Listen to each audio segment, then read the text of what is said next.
Hello guys, once again it's Matt and today we have another video. Thank you all the members of the patrons, make sure to subscribe and let's get into it guys. So today I wanted to test the performance of the aircraft that were added after the patch release with War Thunder real-time information. I already have videos on that software, on how to use it, how to install it and everything like that. You can check it out on the channel.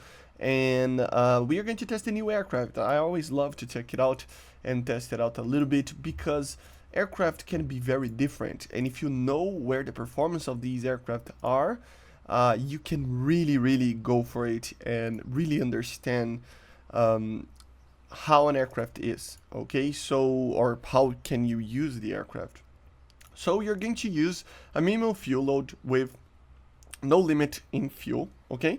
And yeah, basically this is it, and we're going to check it out the numbers, the climbs, the accelerations, the power, everything like that. So you can see on the screen right now, on the left side down there, we have on the bottom of the screen the thrust numbers. So power, the thrust of the first engine, and the second one, the fuel that I'm carrying. Of course, we will not have consumption because I'm using minimum fuel without the consumption, but we can check it out that later as well.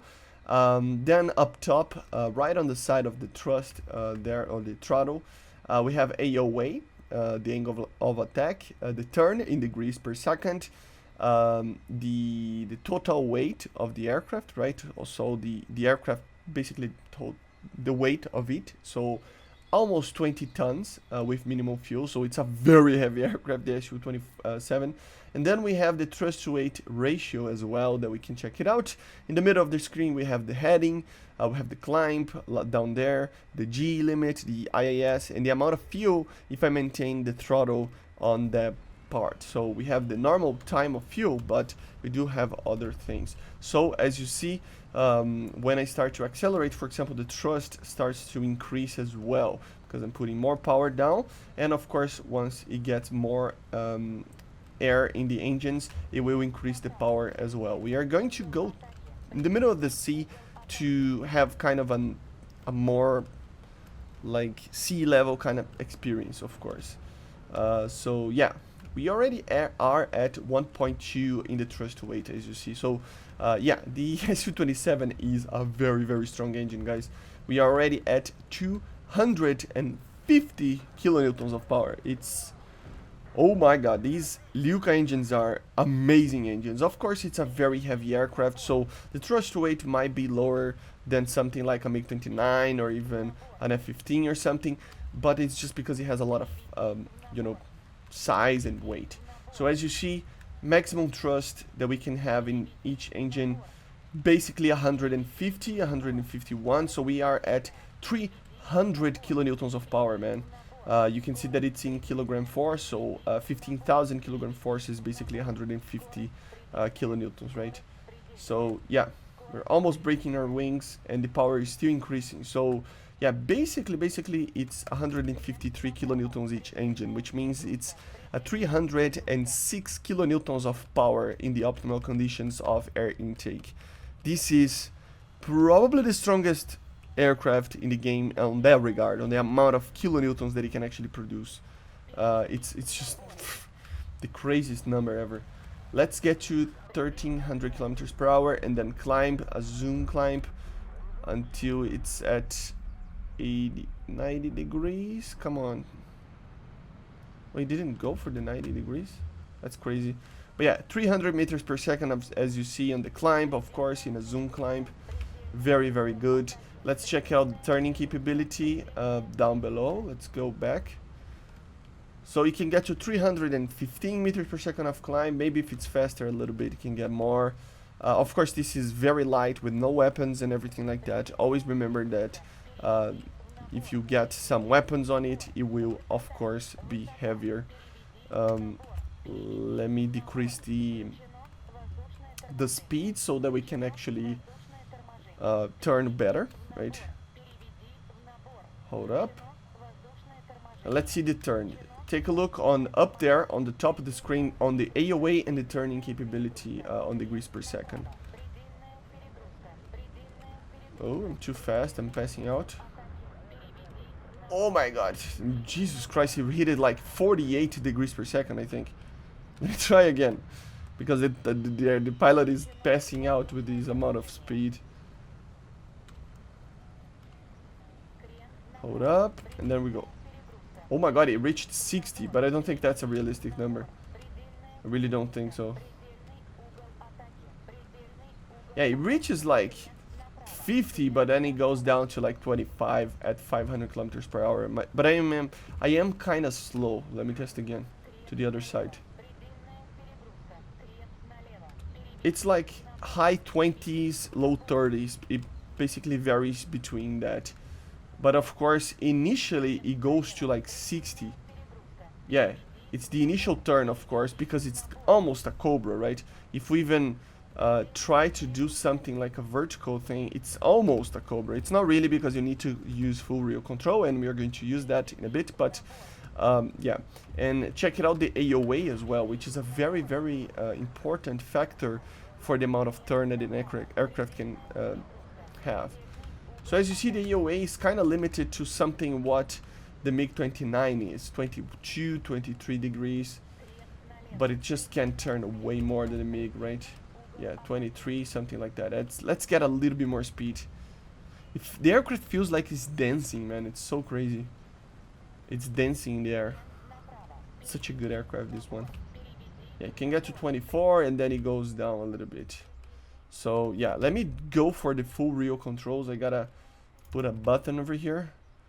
Replace. Yeah, I need to use these because we can always. Oh, come on, Jesus Christ! Of course you did that. But yeah, let's just see how much AOA the aircraft can actually pull when it's using full real control. It probably is a lot, right? Come on. A little bit more speed.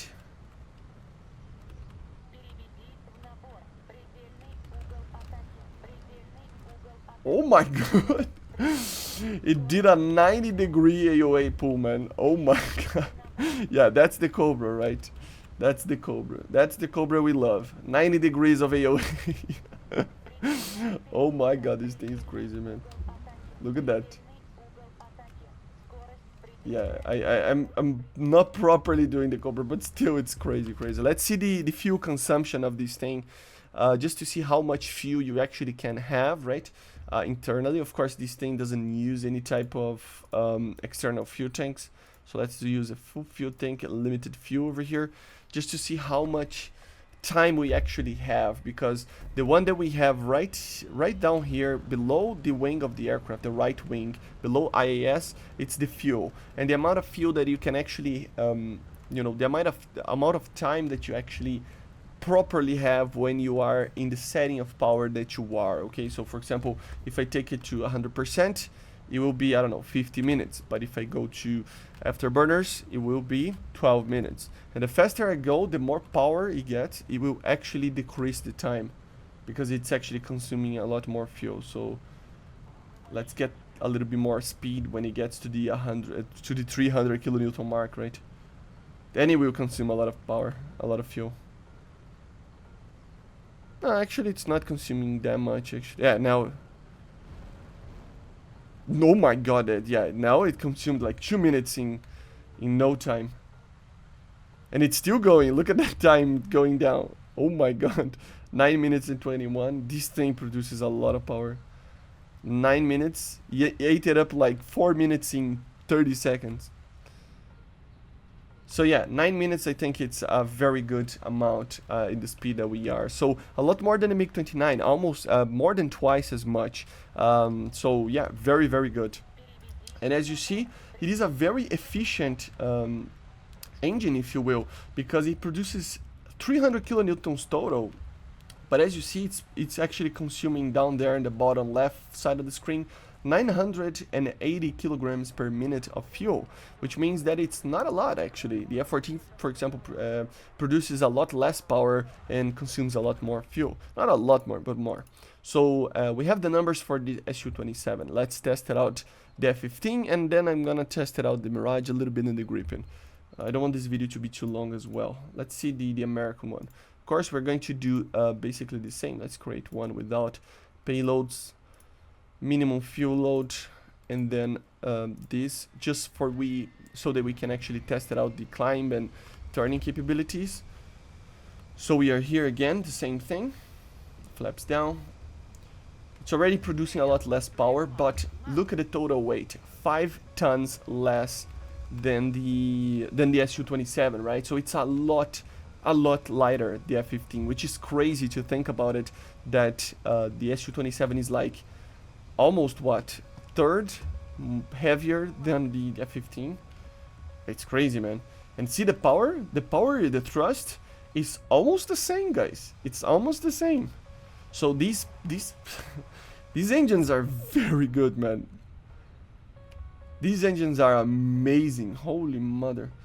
Because they are a lot, I think they are a lot smaller. They are consuming less fuel and producing almost the same power. It's consuming less because it's producing less power as well. But in a general sense, you have 5 tons less, but you just have 20 kilonewtons, or even around 20 kilonewtons less of power each engine. So it's a lot less heavy, and the power is up there. It's not that much different, you know. So you can clearly see that it's the best on the acceleration part. And look at the thrust to weight of this thing, 1.9, man. It's a lot more than the Su-27. So this is where the F-15 really shines. Acceleration and sheer power with the weight that it has. This is where you need to use these strengths to beat an Su-27. Let's just slow down a little bit and try to accelerate again. Let's return to the battle, and then we're going to do the climb test, and then the turn tests, and then the fuel consumption tests. Come on, get me back to the battlefield. Okay, so let's go when it gets to 300, and yeah, there we go.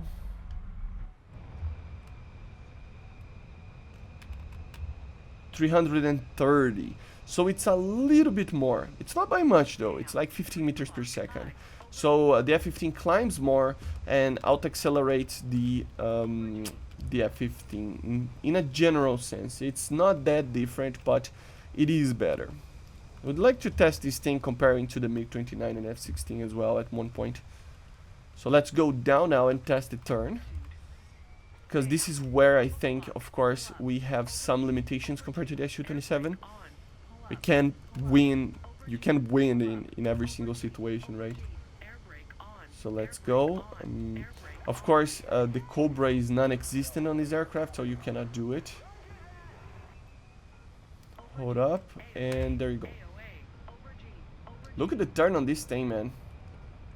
So yeah, what I think is that very initially it's a little bit lower than the Su-27. The Su-27 reached like 50, 60 for a brief moment.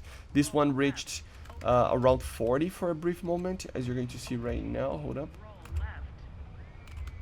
Yeah, 40, 42, 43. So it's a little bit more on that initial phase, and then afterwards it's very similar, close to the high 20 degrees per second on the turning capability up there, right?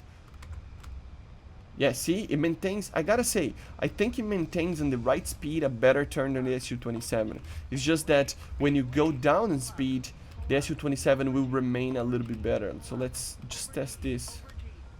Oh my god, the pilot is passing out. So yeah, right here, for example, the Su-27 could maintain a little bit more on the lower airspeeds, and in the higher airspeeds, like 700, 800, the F-15 can turn a little bit more. Not by much though, they're very similar. 25 to 35 depending on the situation.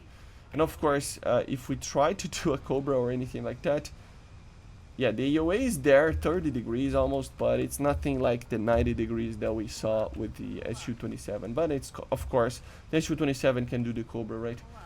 Let's see the amount of AOA that it can pull. It might be basically the same. Yeah, pretty much the same. 22, a little bit less, like 1 degree less. So it might be that the Su-27 has a little bit more of a nose authority. That's kind of obvious that it has because of the Cobra and stuff, but still. And that's pretty much it. Let's check out the fuel consumption of the F-15, and then we go for the Gripen. This video is already long, so I don't want to waste too much time. Let's do a full tank. Of course, remember the J variant is a bit different than this one, so it will have more fuel. So more time in battle without external fuel tanks, of course. And obviously, this thing can actually take more fuel as well. So yeah, because of the external fuel tanks, I mean, right? But it already has less time. See, under the right wing over there, under the IAS, set 6 minutes. So without the external fuel tanks, indeed, the F-15 has less fuel. But normally you will use at least one anyway, right? But yeah, basically it's like what? Almost half. Like it's 60%, more or less, of what the Su-27 has internally, right? The fuel consumption, as you see, it is a little bit more, like 60 kilograms per minute less, but the thing is that it's producing 20 kilonewtons less each time as well. So yeah, less fuel in general, but it consumes less fuel, a little bit less power, but it's lightweight. In a general sense, I still think that the F-15 has a better thrust weight in some situations, and then it out-accelerates the Su-27 in most situations, together with the turning capabilities of them being very similar, but the Su-27 being better at lower airspeeds and being able to pull more AOA. So you can take that as you want, but the Su-27 will eventually win if you maintain a rate fight, probably, on the states of things right now, which is kind of weird because I think in DCS it's the other way around, but I have to check. I don't remember exactly. So let's check out the Gripen as well. Same thing. As you see, the engine is much, I mean, it's similar to the other ones, but it is only one engine, of course, right? It's a much lighter aircraft. It's basically half the weight of the F-15, as you see, 7,600 kilograms up there, right? And the thrust rate is amazing as well on this thing. Remember, this thing has an F-18 Raiders engine, so it's a very, very good engine indeed. And the engine power, it is less, as you see. It's producing what? Yeah, it just limits at that. 108 kilonewtons. So it produces basically 1/3 of the power of the Su-27, for example. But it has, like, what? Let me think about it. Like a 40% of the weight of the Su-27 in an empty kind of situation. Imagine with full fuel, like full fuel and full missiles as well, because the Su-27, because of its engines, it needs more fuel to be carried to actually, you know, be better, or to maintain the consumption and the time in the battle, right? So you have always that. Let's see the climb. I'm a little bit faster, but it doesn't matter too much. Oh, that's a good HUD. That's the most modern HUD we have. Very similar to the F-15, as you see, so very, very good. And let's test it out the turn. So 330 meters per second, around that on the zoom climb. Very, very similar to the F-15. A little bit more, like 15 meters per second more than the Su-27. Clearly you can see the weight of the Su-27 just dragging him down a bit, right? Let's turn a little bit. Come on, slow down, baby. And then we turn. Yeah, he can turn, man. He can turn more than the other ones. Yeah, that's clear, right? It's maintaining 36 degrees per second for a very long time. The Su-27 and the F-15, they kind of become 28, 25 very quickly after you lose the speed. And this thing can actually maintain the 30 degrees even at 500 kilometers per hour. So in the rate fight, there's nothing that will beat this thing if it's the F-15 or Su-27 that it's fighting it, right? The AOA is basically the same as the other ones, but look at the turn on this thing, man. Oh my god, 30 something degrees at all speeds, basically. Of course, you can do kind of a Cobra, but not really. Still pushing to 22, 23 degrees of AOA, so nothing too crazy. So yeah, guys, it will get out-accelerated maybe a little bit by the F-15, but not by much, you know. And the thrust weight is a little bit worse as well, so you have to have that in mind. The energy retention in general might be a little bit worse, but the climb is very similar to the other ones, and of course the turning is better than the other two aircraft. Of course, he cannot do the Cobra, so the Su-27 has that going for it, that he can get a nose on the target very quickly. But as you see, thrust weight 1.4, so it will be a, the speed is not the main thing about this aircraft. It's more on the maneuverability side of things, right? And just a quick test on the Mirage 4000 as well, just for the sake of it, because it is a very different aircraft, but I think it's worth to actually take a look. I forgot to actually see the consumption of the Gripen. Let me see that first, actually. Hold up, limited fuel, 32 minutes. Of course, we are not taking into account the external fuel tanks, because this thing can actually take it. But since it's one engine, you can expect it to be a lot more efficient, right? So just for you to know, with a full fuel load, this thing is 10 tons lighter than the Su-27 with an empty aircraft on the sense of fuel. So yeah, it's a lot lighter. The fuel consumption is not showing for some reason, and the fuel time as well, so we're not gonna be able to check it out for some reason. The thing bugged, but well, it should be a lot more efficient. There's no way that you will ever use the full fuel loads with the external fuel tanks in the Gripen. It really doesn't make any sense to use that. And just to be fast, let's grab this and just check it out. Just to wrap it up the video, just a quick test on the Mirage as well, because why not, right? Of course, the new skin there. So let's see. I mean, this is more comparable to the F-15 and Su-27 in the sense of the purpose of the aircraft and everything. And look at the weight as well. It's still a very light aircraft, and it is heavier than the F-15. So it's in the betweens of Su-27 and F-15 in the weight department. On the power side of things, 1/3 less than the Su-27 for now. Let's see how it gets on the higher speeds. The consumption is increasing very heavily, very quickly. Come on. Yeah, the fuel consumption is pretty much what the F-15 has, and the power, I mean, no, now it's like producing the power of the F-15, but consuming more fuel. So it's a more inefficient engine, but not by much. It's basically consuming the same or almost the same fuel than an Su-27, but producing around 15, 16, 17, 18 kilonewtons less each engine. So it's a little bit more inefficient, in that regard. The thrust weight a little bit better than the Gripen, but not, by much as well. Worse than the Su-27 and the F-15. Let's do the climb, but then let me just... I'm with a full fuel load, man. Let me just change this. Hold up. Because I need the empty aircraft to actually have an idea. I honestly thought I had the limited fuel over here. But you already saw the amount of consumption that it has. So it's a little bit more inefficient.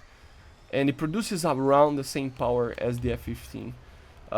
Weighing a little bit more. So you can clearly see it, of course, because of that on the thrust weight ratio there, that it's lower than the F-15, meaning it can be out accelerated by the F-15. So there is that. But I'm pretty sure this thing can actually outturn the F-15 depending on the situation. First things first, let's test it out the climb. Let's get to 1300 kilometers per hour. A little bit more, come on. And sorry if the audio is desynced. There's something going on with my recording software that cannot fix it, and I have to manually fix the problem every single time in the video editing software. Come on. And sometimes I cannot do it properly. So yeah, it already is at 300. So yeah, it's worse than the Su-27 by a bit, and worse than the Gripen and the F-15. Not by much though, in the same ballpark of them. These differences are very tiny, but they do make for a difference in a dogfight, for example. Let's do the turn and we wrap it up the video. Let me lower the airspeed to be able to turn. This thing should be turning very well. Come on, lose the speed. 27, 28. It should be turning a little bit better. 35, it got to 35. So yeah, it's not as good as the Gripen, but I think it's a little bit better than the F-15. Might be. I mean, it's very similar. I think it remains even at lower speeds to around more on the 30s than the F-15. So it should be turning a little bit faster, not by much, but it is a little bit faster than the F-15. Or almost the same as the Su-27. I think even a little bit better than the Su-27, depending on the speed that you are. So it's, I think in the higher speeds, in like the 800s and 50s or something, it turns worse. Yeah, for sure, for sure. Yeah, it's like in the higher speeds, 800, 850, something like that, the F-15 turns better. But in the lower speeds, the Mirage turns better. It's just that the Mirage is just kind of retains a little bit more of the turn for a larger gap of speed, I think. That's pretty much what it is, right? On the AOA side of things, it's not pulling a lot. Same kind of line of thinking as the Su-27 and F-15. All of them are kind of pulling 22 degrees, unless you are trying to do a Cobra, which of course this thing cannot do. So yeah, it's limited with the AOA. But yeah, guys, basically this is it. So we can draw some conclusions from this. The Su-27 is amazing in nose authority because of the Cobra capabilities of it. The AOA that it can pull can be up to 90 degrees if you know what you're doing, so it's crazy good. The power of it is amazing, but it is a very heavy aircraft and very thirsty as well. But yeah, that's going to be the main problem of this Su-27, the weight of it. It's very heavy, and even though it has the nose authority, it is still a heavy aircraft, so you have to be careful with that. While the F-15 is a lot lighter, faster, and it can alternate the Su-27 in some speeds, but in lower airspeeds, the Su-27 can beat that thing. The Mirage 4000 can beat the F-15 in lower airspeeds again, but it can be beaten by the Su-27 depending on the situation, or beat the Su-27 depending on the situation, while the F-15 will beat both in higher speeds, 800 plus, right? On the sense of acceleration, F-15 will be the best, and the Mirage 4000 will be between, I would say, this Su-27 and the F-15. The Su-27 will probably be better. The Mirage consumes more fuel as well with the amount of power that it produces. The Gripen, don't take the speeding too much into account. It is a slower aircraft, slower acceleration, but still can climb very well, very light and nimble. And of course, it can outturn basically everything if you know what you're doing as well. So there is some conclusions that you can take from these tests. And of course, if you notice the numbers on the screen, you can take some others as well. If you took some conclusions that I didn't, let me know in the comments, and I see you guys